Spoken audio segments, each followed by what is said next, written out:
100 שנה ו20 שנה ו7 שנים שני חיי שרה. ואתה מות שרה בקריית ארבע, חברון. ג'י, רבנו הרוח חיים הקדוש, ואתה מות שרה, רמז הכתוב באומרו בקריית ארבע. מה נפקא מינה הוא אלי נפטרה שרה? ואתה מות שרה בקריית ארבע. מה נפקא מינה קריית ארבע? חברון, בירושלים, חיפה, מה זה משנה? אז dit לאור החיים הקדוש, pas סתם לתורה, אלא הקריא קריית ארבע. רמז הכתוב באומרו בקריית ארבע, לומר,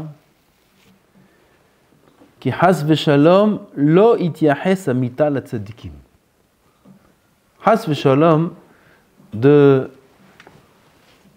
d'appeler la disparition du tzaddik la mort. Il ne peut pas y avoir de la mort chez le tzaddik. En mita. Mita, c'est quelque chose de négatif. Mita, c'est une disparition dans un mauvais sens.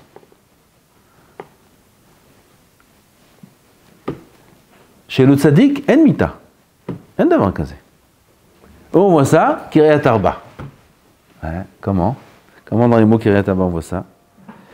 Et là, chez Kiryat Arba, Perouche, Ir Shaita Benouya, Me'arba Yesodot.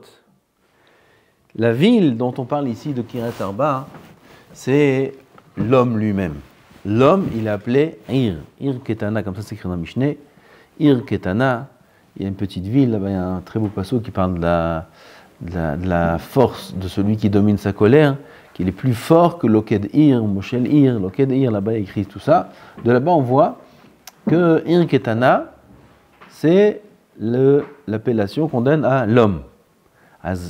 Cette ville-là, qui est le corps de l'homme, Ibnouya Me'arba Yesodot, elle est conçue de 4 Yesodot. 4 Yesodot, on connaît les 4 Yesodot? Arma, Esh, Ruach, Maim, Afar. Le feu, l'air, l'eau, la terre. Ça, c'est les 4 éléments qui composent toute la matière dans le monde entier. Toute la matière du monde, elle est composée forcément des 4 éléments. Même dans la terre, il y a les 4. Même dans l'air, il y a les 4. Partout, toute matière qui existe sur terre est composée de ces 4 éléments-là, dont le corps. Zekirat Arba, Azma Kavana, Nifreda hi venas'a mehem. C'est profond, hein? La neshama de Sarah était séparée du corps, s'est séparée du corps, et c'est ça, elle va venas'a me'arba yesodot le'olam shekulotov, והמיטה אינה אלא היפרדות מן 4 יסודות. ואילו החיים הרוחניים ממשיכים. C'est-à-dire que la neshama de Sarah, c'est juste séparé des 4 yesodot, des 4 éléments qui sont le corps. Il n'y a pas eu de mort ici. Normalement, la neshama est rattachée aux 4 yesodot. C'est un peu trop profond ou ça va? On a besoin d'apprendre ça, parce qu'il faut qu'on sache qu'est-ce que c'est la vie, et surtout qu'est-ce que c'est la mort. Parce qu'on vit pour la mort. Pourquoi on vit? Pour faire la vie, la belle vie, on ne vit pas pour la vie. On vit pour la mort. On vit pour la mort. Quoi, on vit pour mourir? Ça, c'est ce qu'on a compris de la mort jusqu'à maintenant. Mais maintenant qu'on explique différemment la notion de mort, on comprend qu'on vit pour la mort, bien sûr. C'est quoi la mort qui est écrit ici? C'est Kiryat Arba. C'est-à-dire que la Neshama se sépare de 4 éléments, c'est tout. L'homme sur terre, Akadosh Baruch Hu, il a mis sa neshama dans les 4 éléments qui sont le corps. Pourquoi? Parce qu'Akadosh Baruch Hu, il veut qu'on le serve durant 70 ans avec une combinaison de la neshama et du corps. Comme ça, il veut Hachem Yitbarach. Et là-bas, on a des épreuves, on a mal au ventre, on a mal aux yeux, il faut faire attention à ça, et ainsi, on a des sens qui sont rattachés au corps, les yeux, les oreilles, etc. Tout ça, Kadosh Baruch Hu, il a demandé. C'est comme ça. D'accord? Mais le but, c'est pas ça. Le but, c'est pas de vivre dans ce monde-là avec la neshama et le corps. Et la preuve, c'est que ça a une fin. Et c'est très rapide. Aaron, 70 ans. Hein. 70 ans, ça passe en combien de temps? En combien de temps 70 ans ça passe? 70 ans, ça passe en 70 ans. C'est quoi? Non, non. En combien de temps ça passe 70 ans? Vous savez ou pas? Shlomo Melech, il a fait le calcul. Il a calculé en combien de temps passe 70 ans. Et il a dit, Yamav Ketzel Rover. Les jours de l'homme, c'est comme l'ombre qui passe. Et les sages dans la Gemara, ils sont venus, ils ont expliqué le calcul de Shlomo Melech. Ils ont dit, c'est pas comme l'ombre d'un binyan, et pas comme l'ombre d'un ilan, l'ombre d'un immeuble. Tu vois pas l'ombre bouger. Elle bouge. Reviens 2 heures après, tu verras que l'ombre de l'immeuble n'est pas au même endroit. Mais tu la vois pas bouger. L'ombre d'un arbre, aussi, un peu plus rapide, mais pareil, tu te tiens devant l'ombre, ou tu t'assois sous l'ombre d'un arbre, oui, tu sais pas, 1 minute après au soleil. Tu peux rester là-bas, 1 demi-heure, 1 heure, après tu vois les pieds, ils vont commencer, le parasol à la plage. Le parasol, il est bien tout à l'ombre, 2 heures après, il a les pieds qui brûlent. Makara, le soleil, il a bougé, la terre a bougé. Ni comme l'ombre de l'immeuble, et ni comme l'ombre de l'arbre. Et là, Ketzel Tzipor, comme l'ombre de l'oiseau. C'est à peine si tu la vois, l'ombre. Tellement qu'elle va vite.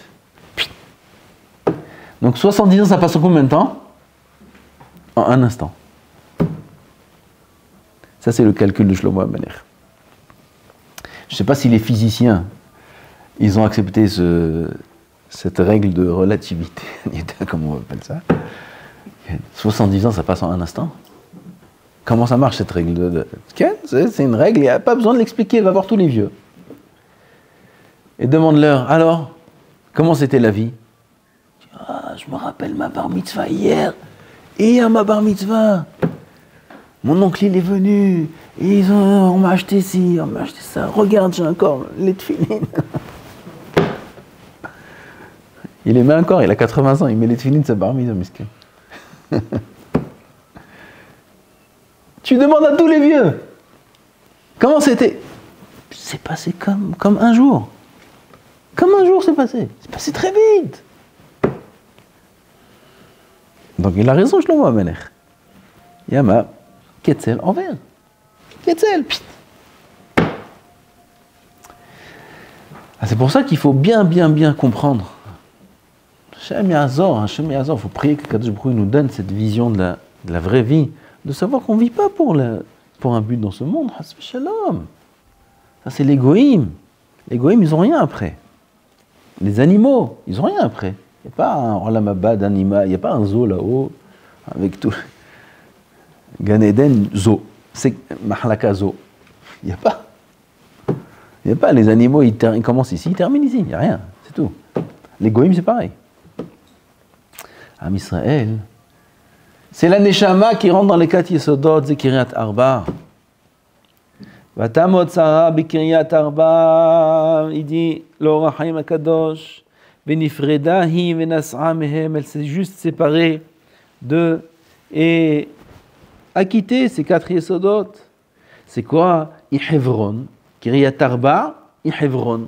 Pourquoi j'ai besoin de dire deux noms d'endroits? Kiryat Arba et c'est Hebron. Pirouche, Shagam Shemeta hi mashpa'at bahem behinat hibur. Hebron, c'est la shon hibur. Hibur, vous savez c'est quoi? Comment on dit hibur? Attachement.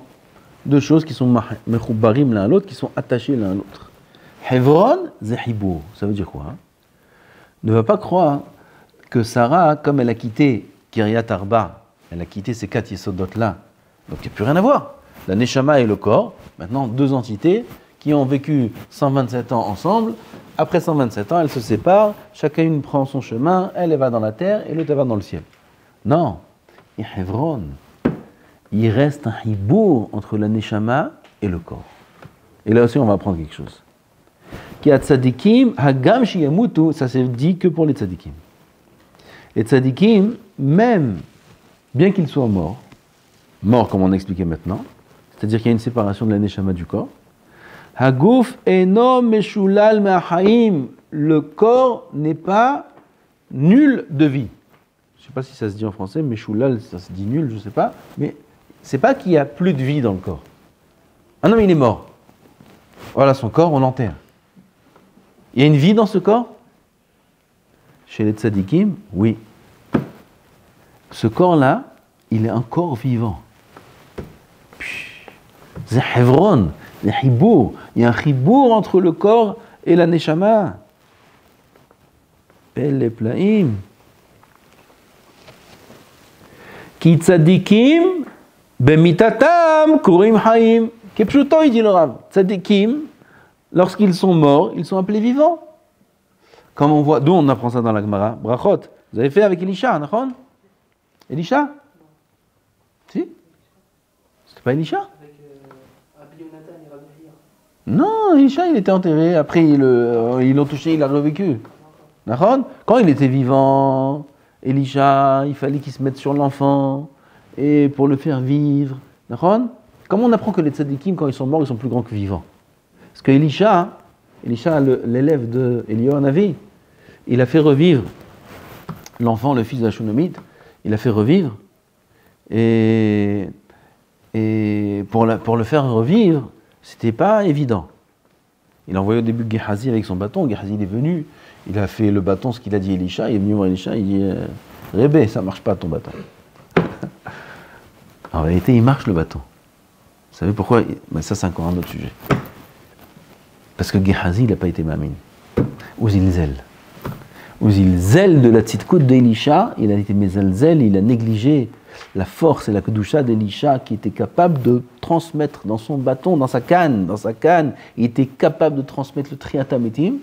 Et il a dit à Gehazi, va prendre cette canne et touche l'enfant avec sa canne. Touche l'enfant. L'enfant, il est mort. Touche-le, il va se lever. Il est parti Gehazi, il a touché, il a bougé, il bouge pas, l'enfant, même pas, il ouvre les yeux, rien du tout. Il va voir le Rav, il dit Elisha, mais là, la canne ne marche pas, il change les piles. Il lui a dit Elisha, il lui a rien dit. Alors Hazal, ils disent. Gehazi, il n'est pas mamine, il est mezalzel. Gehazi, vous connaissez l'histoire de Gehazi. Oui, Gehazi, il n'est pas très avec le Ramadan, c'est un des. Si mes souvenirs sont bons. Gehazi, il n'était pas tzaddik. C'était le shamash d'Elisha, mais il n'était pas très tzaddik. Il n'était pas tzaddik du tout. Et il n'était pas mamine dans le bâton d'Elisha. Les initiates, ils avaient tzaddik. Ils avaient un shamash Gehazi. Et c'est ça qui a fait que ça n'a pas marché. Alors Elisha, il a dû venir et s'enfermer dans la pièce avec l'enfant. Il a fait sortir tout le monde. L'enfant était mort par terre. Et il a mis ses yeux face à ses yeux, son nez face à son nez, sa bouche face à sa bouche. Et il lui a insufflé la vie. Et cet enfant-là, il a vécu. Tout ça, il fallait faire quand il était vivant. Mais quand il est niftar, ils ont enterré Elisha. Après, ils ont pris un qui est niftar, mais il n'était pas de tzaddik celui-là. C'était un rachat. Il l'a enterré, et quand ils ont fait sa tombe, à l'autre qui est niftar, ils l'ont fait à côté de la tombe d'Elisha. Et là-bas, ils l'ont enterré, et il a touché un des os d'Elisha. Elisha était enterré là-bas, des os ou une partie du corps d'Elisha. Et il était mort, ce rachat. Et il a été enterré à côté d'Elisha, et pitom, il s'est levé. Il s'est levé. Il a revécu. Il a revécu. Quoi, il mérite Riatabetim? Non, il a revécu, il a marché un petit peu, il est tombé, il est mort ailleurs. À Kevin qui ne soit pas mort à côté d'Elisha. Et Elisha, il dit, dégage d'ici, toi. Qu'est-ce que tu viens t'enterrer à côté de moi? L'air, mais pas. Il a revécu. De son vivant, Elisha, pour faire revivre le mort, il fallait qu'il fasse des actions. Quand il est mort, sans rien faire. Qui l'a touché, il a revécu. De là, on apprend, Chazal, ils apprennent de cette Gemara, chez Tzadikim, Bemitatam. Non, mais là, ça c'est un autre enseignement. Ça c'est Tzadikim, Gdolim Bemitatam, Mioter Bemechayem. Et là, j'ai confondu deux enseignements. Ça, c'est pour enseigner que les tzadikim, ils sont plus grands quand ils sont morts que de leur vivant. C'est pas grave, c'était bien aussi. Alors ici, on n'apprend pas ça. Ici, on apprend que tzadikim bemitatam kurim hayim. Les tzadikim, lorsqu'ils sont morts, ils sont appelés vivants. Comment ? Ça doit leur bouffer des vivants.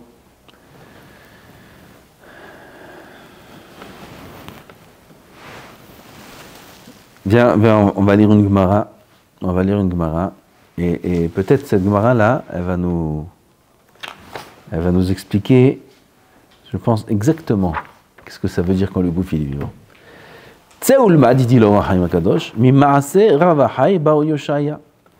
Il y a une Gemara, Masechet Shabbat. Ici, elle est apportée. Et on va la lire ensemble.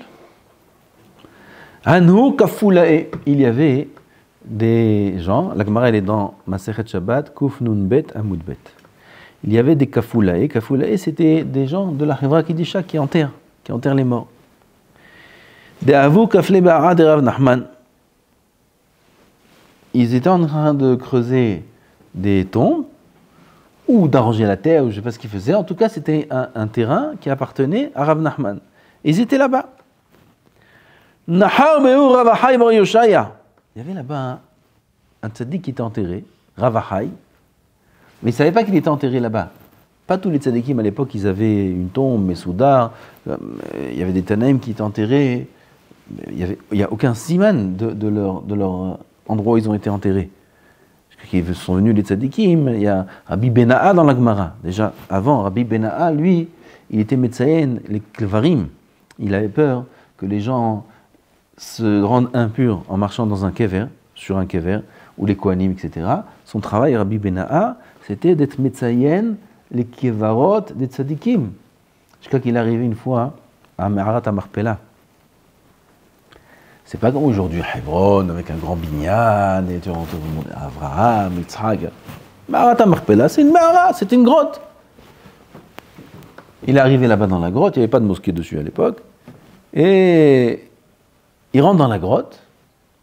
Qui il voit à l'entrée de la grotte? Là-bas, qui c'est qui sont enterrés tous? Vous savez, Adam, Hava, Avraham, Sarah, Yitzhak, Rivka, Yaakov, Léa. Ils sont enterrés à Me'arat HaMarpela. Il y a la tête des sables aussi. Et il arrive là-bas, et il voit à l'entrée de la Me'ara Eliezer, Eved Avraham. Il le voit comme ça, debout, vivant. Eliezer, Shalom Aleichem. Je peux voir Avraham et Sarah. Nickel, ça y est, Eliezer, il lui parlait, ce qu'il a écrit là-bas, ouais. Il l'a emmené. Il a vu Avraham Avinu qui était Becheka shel Sarah. Il a vu Avraham Becheka shel Sarah dans les bras de Sarah, et Sarah, elle lui regarde la racine des cheveux. Comme ça s'écrit dans la Gemara. Il y a des pirouchim sur ça.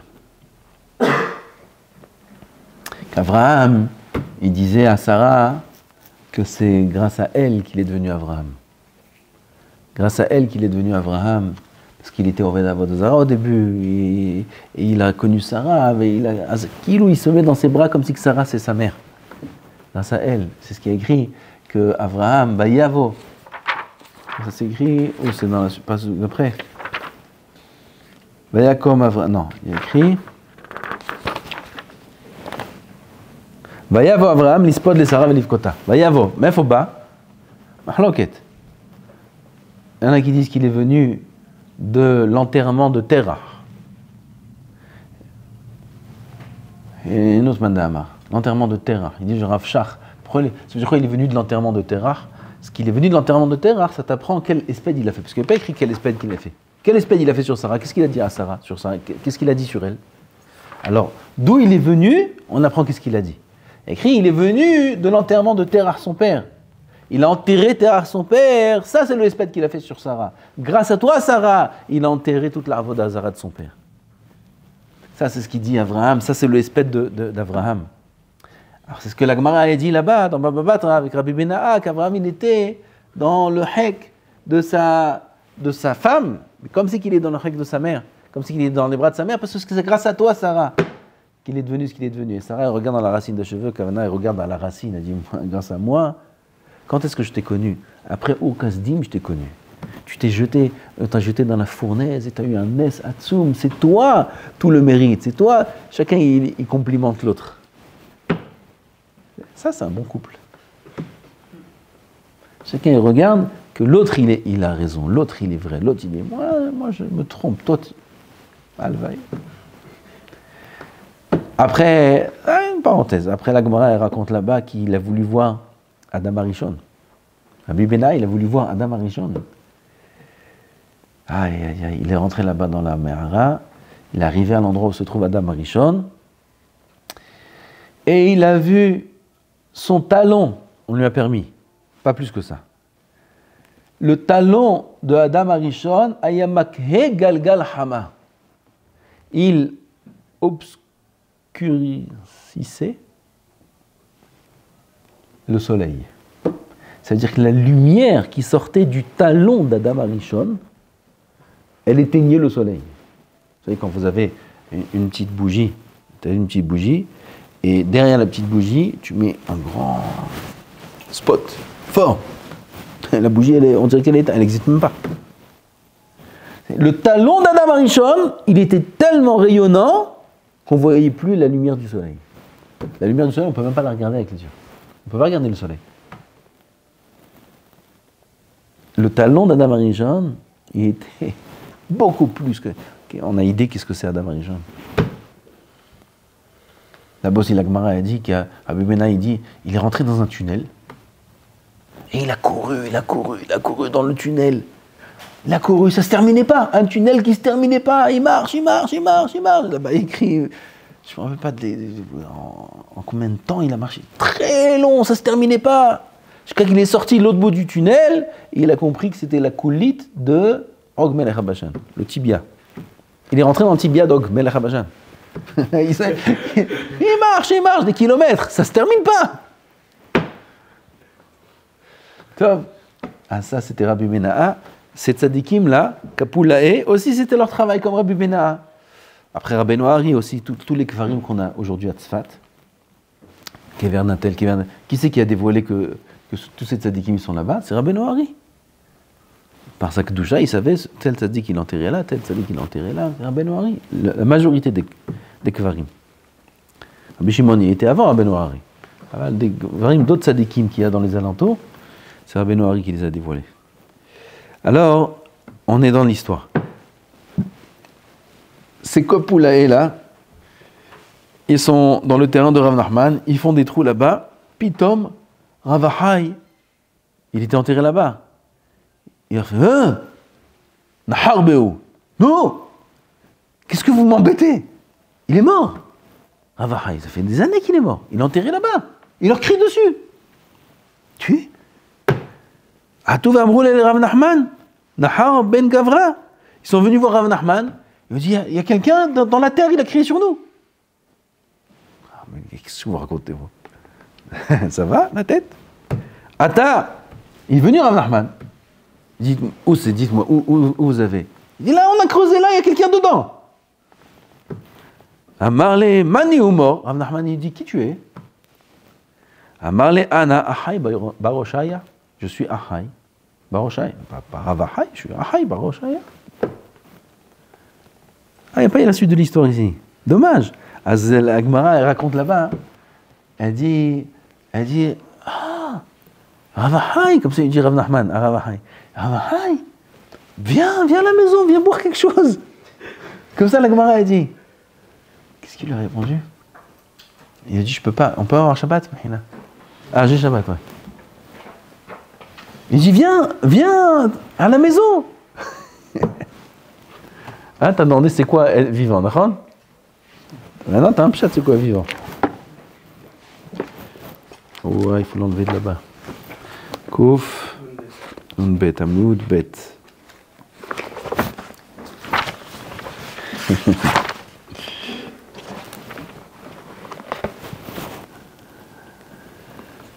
Amoud, Bet. Amoud, Bet, on a dit? Kouf, Nunbet, Amoud, Bet, c'est écrit. Ah! Il n'était pas comme ça là. Amoud, ok. Ils sont venus voir Rav Nachman. Amarle velav amar Rav Mari atidet tzadike d'avo afra. Il y a une suite. Rav Mari, qu'est-ce que tu fais là, Rav Ahai? Comment tu parles? Comment tu es vivant? Arrête, ils ont dit, les Chachamim, que Rav Mari, il a dit, Atidet tzadike d'avo afra, que les tzadikim vont se transformer en poussière. Comment tu pas de la poussière, toi? Amarle, Umanu Mari, de l'œil à Darnale. Qui c'est Marie? Rav Mari, c'est quoi Marie? C'est qui Marie? Comme ça, il a dit. Amarle, veha krakti. Bon, Azov Marie, tu sais pas c'est qui Marie, mais il y a un pasouk. Pasouk, tu sais, Nahon? Il y a un pasouk. Veyashov ha'afar el haaretz keshehaya. Et la poussière, la terre, ça veut dire l'homme, retournera à la terre comme il était. Amarle d'akrayer kohelet, il parle de limoud. Celui qui t'a appris kohelet, c'est dans kohelet ce pasouk. L'akrayer Mishlei, il t'a pas appris Mishlei. T'as appris kohelet au Talmud Torah, mais Mishlei t'a pas appris. Il était pas au shiur du soir. Urkav atzamot kin'a. Dans Mishlei, c'est écrit Urkav atzamot kin'a, que les os pourrissent, ils deviennent poussière à cause de la jalousie. À cause de la jalousie, Kol mishiyesh lo kin'a belibo, tout celui qui a de la kina, même dans son cœur, il dit pas qu'il est jaloux, là qu'ils disent, mais même s'il dit pas, dans son cœur, il a de la jalousie, atzamot markivim, ses os se détériorent. Kol she'en lo kin'a belibo, celui qui n'a pas de jalousie dans son cœur, c'est-à-dire de son vivant. De son vivant, il vit sans jalousie. Comment on vit sans jalousie? En un mot, Emouna. Celui qui a de la Emouna, il n'a pas de jalousie. Celui qui a de la Emouna, il sait qu'il ne pourra jamais avoir ce que l'autre a. Et l'autre ne pourra jamais avoir ce que lui a. Ça se résume en une phrase. Celui qui a de la Emouna, il n'a pas de jalousie. Alors celui qui n'a pas de jalousie, Kol she'en lo kin'a belibo, en atzmotav markivin. Ses os ne se détériore pas, on l'enterre, il reste entier. J'arrive pas à y croire, dire, qu'est-ce qui se passe ici? Il a mis sa main. Rahman, il a mis sa main pour sentir. C'est pas possible. Peut-être c'est que le roi qui parle. Gachéché, la Gemara dit. Gachéché, il a touché. Gachéché, il le touche. Hazié, Deid Bemamacha. Mais mec, il a touché un corps. Il touche le corps de Rav Ahai. Amarle, ce que je vous ai dit. Likou mort, les gavés des bêtas. Viens à la maison. C'est moi qui ai rajouté boire quelque chose. Viens à la maison. Il lui dit Rav Ahai, il dit maintenant tu dévoiles que même les Nevi'im, on t'a pas appris au Beth Midrash. Alors là, ma base est digne, il n'y a pas de... Il n'y a pas de cadeau. Même les Nevi'im, tu n'as pas appris. Parce que Mishlei et Kohelet, c'est Ketuvim. Alors, il lui a dit jusqu'à maintenant, celui qui t'a appris Kohelet, tu n'as pas appris Mishlei, tu n'as pas appris les Ketuvim. Mais maintenant que tu me dis, viens à la maison, même les Nevi'im, tu n'as pas appris. Au lieu de dire, non, merci, il y a un peu de politesse, majo. Il y aura la base, il y aura la mahémet. Il n'y a pas ces choses-là là-bas. Dichtiv, vidatem ki ani Hashem bepitchi et kivrotechem. Vous saurez que c'est moi, Hashem, il dit Hashem Yitbarach, qui vous ouvrira les portes de vos tombes. C'est-à-dire qu'il n'y a que lorsqu'Akadosh Baruch Hu va ouvrir la tombe qu'ils pourront se lever les morts. Alors t'as pas appris ce pasuk, Habibi. Je peux pas sortir. C'est Akadosh Baruch Hu qui doit me faire sortir. Amarle, quoi? Il fait coucher, t'es aussi avec un mort. Ve'aktiv ki afar ata ve'lafar tashuv. Il a écrit Afar Tavel Afar Tashuv, la même couche que là-haut. Je ne sais pas, il a déjà répondu. Amarle, Aoucha Had Kodem Hayat Ametim. Là-bas, le verset qui dit que quoi qu'il arrive, un homme deviendra poussière. Quoi qu'il arrive, un homme deviendra poussière. Qui Afarata Vel Afar. Ah, peut-être ce verset il a été dit à Adam Arishon. Et Adam Arishon, il était tzaddik. Ah, ça c'est la couche de la gloire. Adam Arishon, il était tzaddik. D'accord? Il avait de la kina, peut-être, il n'a pas de qui être jaloux. Adam Arishon, de qui va être jaloux? Personne, il est tout seul. Alors, Akadosh Baruch Hu, quand même, il lui a dit Ki afar ata vel afar tashuv. Donc, même Adam Arishon, il deviendra poussière. Donc, qu'est-ce que tu réponds sur ça? Il lui a dit t'as raison, mais ça, c'est juste un instant avant de Tchiyat HaMetim. Tout le temps d'attente, où le corps il est dans la tombe, le corps du tzaddik est dans la tombe, il reste intact. Il y a beaucoup d'histoires de tzaddikim comme ça, où ils ont vu des années après, le corps intact. Mamash, comme si qu'il est vivant. Pelle et plein. Pas tous les tzaddikim, chacun avec son inyan, chacun avec son tikkun. Ça c'est l'histoire. Ah, c'est à demander, comment, qu'est-ce que tu as demandé? Oui, en quoi est le... Ben voilà. Il est vivant, l'école d'Afar. C'est-à-dire, l'Eneshama, elle est plus dans le corps, et le corps reste vivant, Rabotaï, le corps... Comment c'est possible? Il amène un Rambam. Il a juste l'heure. Ah, déjà? Il faut terminer.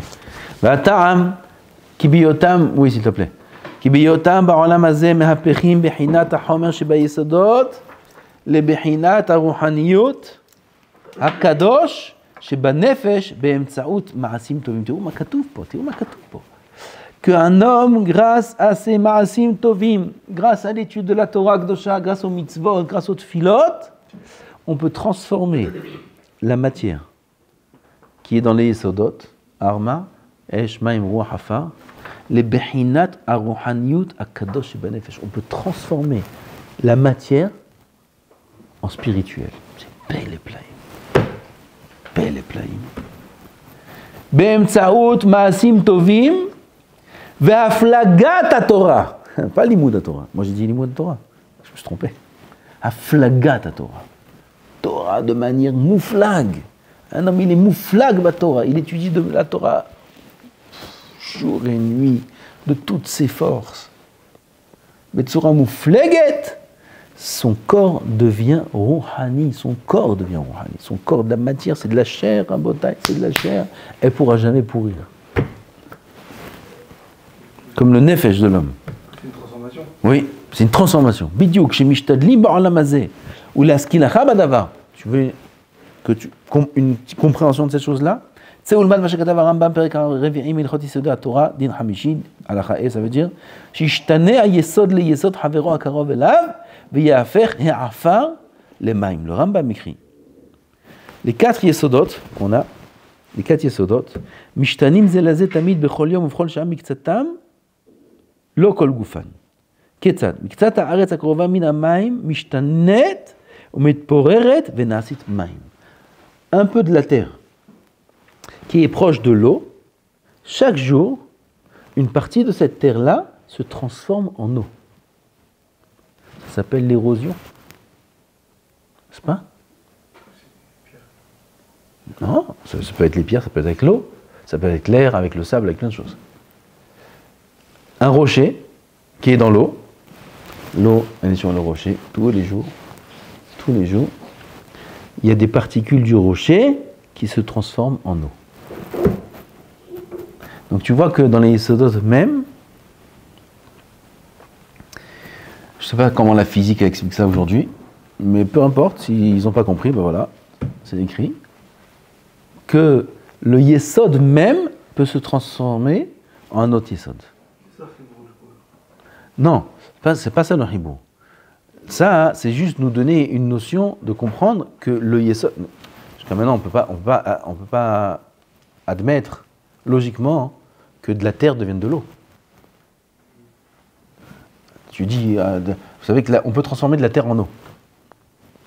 Comment tu fais ça? On peut transformer de l'air en feu. Bon, ça, on peut transformer de l'air en terre, de la terre en air. En fait, c'est pas sûr, ce que je dis que chacun, c'est possible. Il dit l'un proche de l'autre. Comme la terre et l'eau, s'ils sont proches, il y a un contact, alors la terre peut se transformer en eau. C'est Peleplaim, Ron? Et de l'eau en feu. On n'est pas là-bas maintenant. Ayen Sham.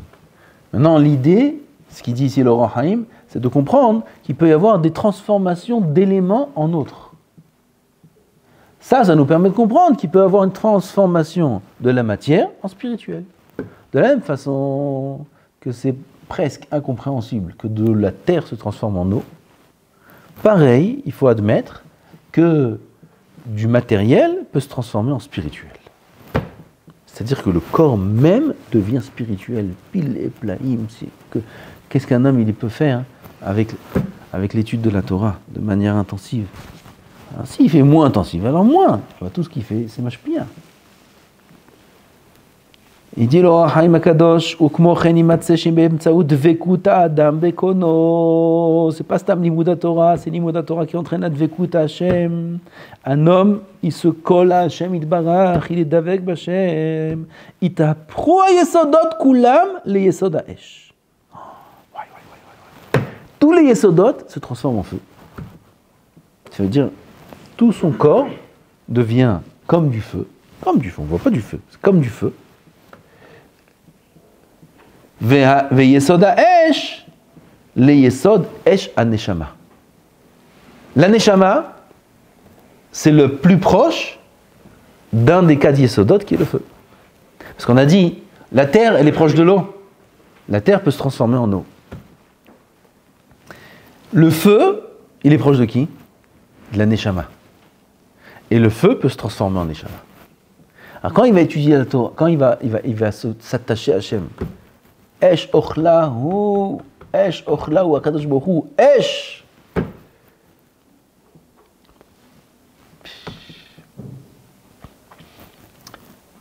Il écrit Vedavak Tabo. Vedavak Tabo.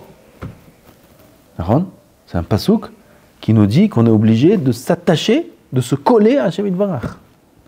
Et la Gemara demande comment? Va'alo Esh ochlahu. Akadosh Baruch Hu, c'est du feu. Comment on peut s'attacher à Hashem Yitbarach? Et là, Tamidei Chachamim. C'est pas. Eze pirouche hadash rabotai b'zchut Or Haim Akadosh. Zchut Yom Shishi. תראו איזה חידוש עכשיו מתחדש. Quand on dit Ela Talmidei Chachamim, c'est pas qu'on a annulé la première compréhension de Vedavak Tabo. Je répète. Il y a écrit dans la Torah qu'il faut se coller à Hashem. Et la Gemara demande, comment tu peux te coller à Hashem? Hashem c'est du feu. Et la Gemara répond, Ela. Alors le pshat Pashut, que j'ai eu jusqu'à maintenant, c'est Ela, quand on dit Hashem, Kavana, les serviteurs d'Hashem. Quand on te dit te coller à Hashem, c'est pas Hashem Mamash, parce que c'est du feu, Ela se coller au Talmidei Chachamim, qui sont les serviteurs d'Hashem, comme Et Hashem. Et Hashem, Yera, Et les rabbins Talmidei Chachamim. Alors tu te colles au Talmidei Chachamim. Ça c'est le pshat jusqu'à maintenant. Alors l'archav c'est Kepshuto. Vedavak Tabo, je répète le malach d'après le Roi Haïm. Vedavak Tabo, tu dois te coller à Hashem Yitbarach. La Gemara demande, comment tu te colles à Hashem Yitbarach? C'est du feu Hashem, tu vas te brûler. Et là, je t'explique comment tu fais. Tu te colles au Talmidei Chachamim qui vont t'enseigner la Torah. Et tu vas étudier la Torah comme il faut. En ça, tu vas t'attacher à Hashem. Et ce feu-là, toi-même, tu vas en jouir parce que ta neshama va se transformer dans ce feu-là. C'est pas qu'on annule ce qu'on a dit au début. Et la Béhémet, bien qu'Hachem c'est du feu, quand on va étudier la Torah, on peut s'attacher au feu. C'est quoi le feu? Le feu de la neshama. La neshama, c'est Hashem Yitbarach. La neshama, c'est Hashem Yitbarach. Et on peut s'attacher à ce feu de la neshama, la vadaï. Parce que quand on va étudier la Torah, tous nos yesodot du corps vont se transformer en feu, et le feu peut se transformer dans le feu de la neshama. Par le feu de la neshama. Vous avez Vedavak Tabo. Kadosh Baruch Hu Izakeh otanu d'étudier la Torah dans ce sens-là, de servir Hashem, dans ce sens-là, lidabek bo bemidotav, si on travaille nos midot, on est nidbak b'Hashem Yitbarach. Quand on travaille nos midot, ça la dvekut c'est pas stam ledim yonot dans la tefila. C'est bien aussi, c'est important. La dvekout, c'est de s'attacher à Hachem dans ses actions. Quand on va agir comme Akadosh Baruch Hu, il agit. Avec les midot. Et tout ça, c'est dans l'Akdusha, en gardant les mitzvot. Alors là, on va se transformer, Bezrat Hashem, en une Gdusha soi-même. ונזכה לחיי נצח ולביאת גואל במהרה בימינו אמן ואמן.